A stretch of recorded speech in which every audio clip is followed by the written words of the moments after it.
प्यारा गोविंद ना गुण गासूं राणाजी અમે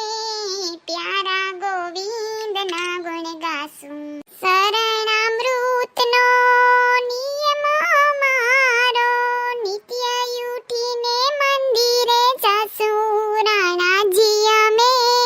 પ્યારા ગોવિંદ ના ગુણ ગાसूं રાણોજી રૂઠશે તો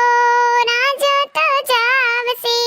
પ્રભુજી રૂઠે રે મરી જાસું રાણાજી અમે પ્યારા ગોવિંદ ના ગુણ ગાસું વિષના પ્યાલા રાણાએ મોકલા શરણામૃત કરી લેસું રાણાજી અમે પ્યારા ગોવિંદ ના ગુણ ગાસું રાણાજી અમે પ્યારા ગોવિંદ ના ગુણ ગાસું એ કારી મૈસી હું કરો તમે તો ભગવાનનું નામ લેતા લાગે કા હા આ ઉંમરે ભગવાનના જ નામ લેવાય ને ખોટી પંચાયત થોડી કરવાની હોય કઈ સોનલ તુંય પણ હું કેમ મૈસી તમને પંચાયત કરવાનું કહું ભગવાનના નામ લો ઈ તો હારામાં હારું ઈથી હારું એકય કામ ને આ તો મારે મૈસી તમારું કામ હતું ને તે આવવું પડ્યું બાકી તો હુંય નેવરી જ નત લે તીમાં મારું વરી હું કામ પડ્યું બોલ બોલ હું કામ છે તારે એ માઈસી તમારી મીનુડી છે ને એને તો કઈ કીધા જેવું નથી કઈ કહીએ તો સામે ધોડે હાવ કા હું થયું વરી પાછું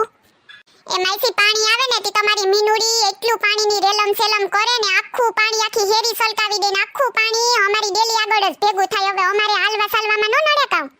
કેટલી વાર તો એને કહી લીધું તોય નકટીની ને ખબર જ નત પડતી પાણીનો આમ બગાડ કરાતો હે તો ટાણે હાલે ઉનાળો માણસને પીવા પાણીને જ જડતું ને આ તો નદીયું સલકાવી દે આમ વેડફાય પાણી કોઈ દી નહીં હું એમ કહું થોડુંક તો માઈસી ધ્યાન રાખવું પડે ને અમે પાણીનો બગાડ કરીએ પણ જેટલો જોતો હોય એટલો તમારી જેમ નહીં તમારી મિનકીની તો બાપા વાત ન પૂછો પણ સોનાલી તો ઘરનું કામ હોય 6-7 દીએ પાણી આવે તો આપણે ઘર સાફ કરવાનું ને કપડાં ધોવાના ના તી ને એટલે પછી પાણી નીકળે જ ને હેરીમાં બીજું તો શું કરું મારે હવે આ તો મારા હાહુ રોજ મંદિરે જઈને તે હું કે ક્યાંક પડી છે ને તમારે 2.5 મહિનાનો ખાટલો આવી છે ને મારે સેવા કરવી જોહે તે અમને નહીં નડતું હોય તો પાણી હાલો ની નડે ઈ તો વાંધો નહીં પણ જીરીક વિસારીને તો વપરાય ને હું મે માઈસી તમે જ્યાં પાણી ન થાવતું ને ત્યાં જઈને જોવ ને તો તમને પાણીનું મહત્વ સમજાય એમ તો તમને કઈ ખબર જ નહીં પડે હું તો હાસુ જ કહું પછી જો હું બોલું ને તો કે લે સોનલ બોલે હું આખા ગામમાં અદેખી થાઉં પણ સોનલ કામ વિનાનું ન બોલે હાસુ હોય ઈ જ બોલે ને આને માઈસી તમ ખોટું ન લગાડતા તમારી મિનકી છે ને પાણી ને વાણી બે વિસારા વગર જ વાપરે પહેલેથી ઈવી જ છે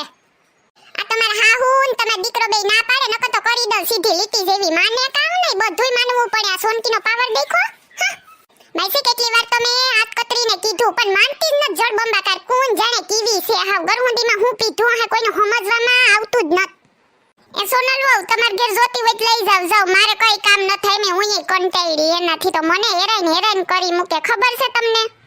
આ તો માઈસી તમને ખબર છે આમ તો હું કેવા ન આવું પણ ખોટી રીત થતી હોય તો હું જરૂર કહું તમને ખબર જ છે ને ખોટું મારાથી સહન ન થાય આ તો માઈસી કાલ હું થયું ખબર અમાર ઘેર મહેમાન આવ્યા હતા ને તે મહેમાન છોકરો જે નારીનો લપટીનો ધબાંગ કરતો પડ્યો એ તો ભગવાનનું હારું કહેવાય ભગવાનનો એટલો ઉપકાર મનાય કે એને લાગ્યું નહીં બહુ હે હું તો હારમણી લઈને સુઈતી તો આ તમારો દીકરો કે શાંતિથી કીજે કામ પાણી નો વેડફાય બોલો ઈ શાંતિની ભાષા સમજતી ને શાંતિથી કેવા બેહું એક નંબરની જળ ભરત છે તમને ખબર નથી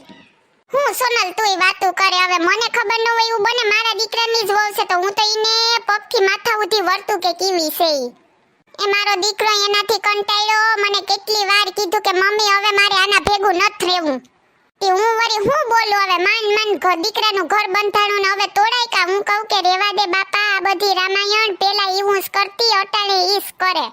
મારો દીકરો બિસાડો રડતો બોલ્યો મમ્મી પેલા તો ઘા કરતી હતી લાગતું બાગતું નહીં હવે તો ઘા કરી નિશાને પાકું થઈ ગયું બોલ સોનલ હવે મારે શું કરવું તું જ કે જેમ તારું નત માનતી એમ મારુંય નત માનતી બેન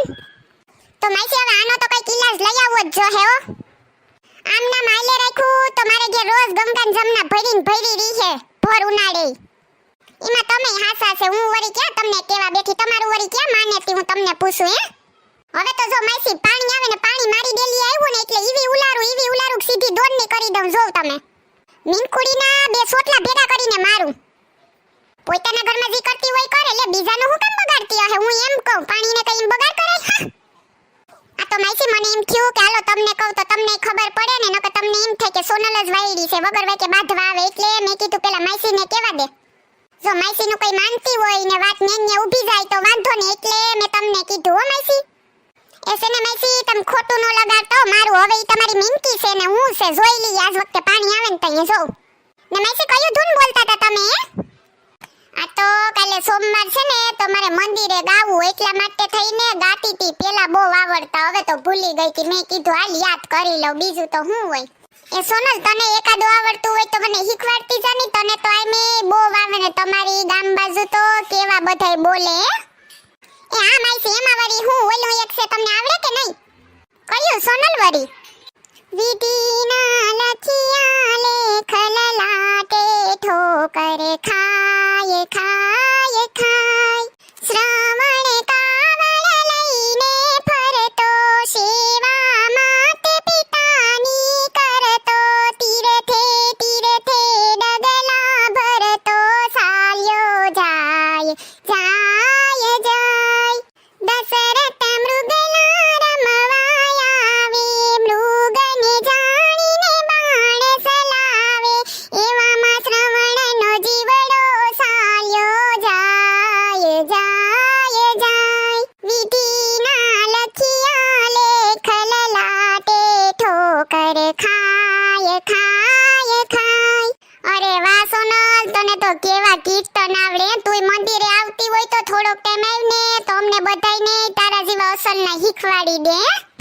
અરે માસી, હું ક્યાં તમારી પાસે તમારી વહુની ફરિયાદ લઈને આવી હતી, ના ક્યાં વળગી ગઈ છે ને, કઈ ટાઈમ મળશે ને નેવરી હે ને તો મને કીજો, હું આવી. હો હારું, હાલો તો હવે